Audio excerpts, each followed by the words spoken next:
মাননীয় বিরোধী দলনেতা যে কথাগুলো বলে চলেছেন সেগুলো তিনি দীর্ঘদিন ধরে বলে চলেছেন। আমি তাকে একটা সাজেস্ট করব, একটা ভালো ড্রিম ডিকশনারি কেনার। স্বপ্নের অভিধান কলেজ স্ট্রিটে পাওয়া যাবে। তো সেখানে ওই কোন দিন কি স্বপ্ন দেখলে তার কি মানে হয় এগুলো ঠিকঠাক উনি জানতে পারবেন।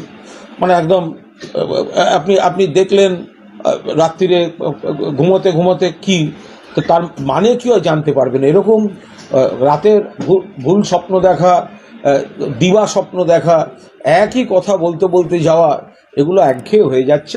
এবং বিজেপি দল এবং তাদের নেতারা বঙ্গ বিরোধী, বাংলার মানুষকে বঞ্চনা করা, বৈষম্য করা, প্রতিহিংসার রাজনীতি করেন।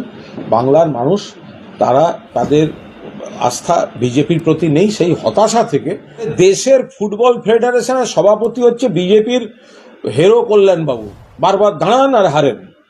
তো এআইএসএফ এর সভাপতি হচ্ছে বিজেপি নেতা। তাহলে সারা দেশেরটা নিয়ে একটু দেখতে যান না শুভেন্দু অধিকারী, যে বছরে 2014 সালে বিজেপি আসার আগে, তখন অবশ্য উনি তৃণমূল কংগ্রেসে ছিলেন, যে নরেন্দ্র মোদী বলেছিলেন বছরে 2 কোটি চাকরি। 2014 সালে নরেন্দ্র মোদী বলেছিলেন বছরে 2 কোটি চাকরি। তাহলে এই 10 বছরে 20 কোটি চাকরি। কোথায় গেল 20 কোটি চাকরি? আপনি জানেন আপনার পাড়ায় কেউ কেন্দ্রীয় সরকারের চাকরি পেয়েছে? আপনার এলাকায়, আপনার গ্রামে কেউ কেন্দ্রীয় সরকারের চাকরি পেয়েছে? তা কোথায় গেল 20 কোটি চাকরি?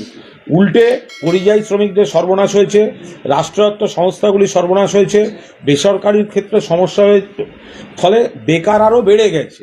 তো সেগুলো আগে শুভেন্দু অধিকারী সামলাতে যান।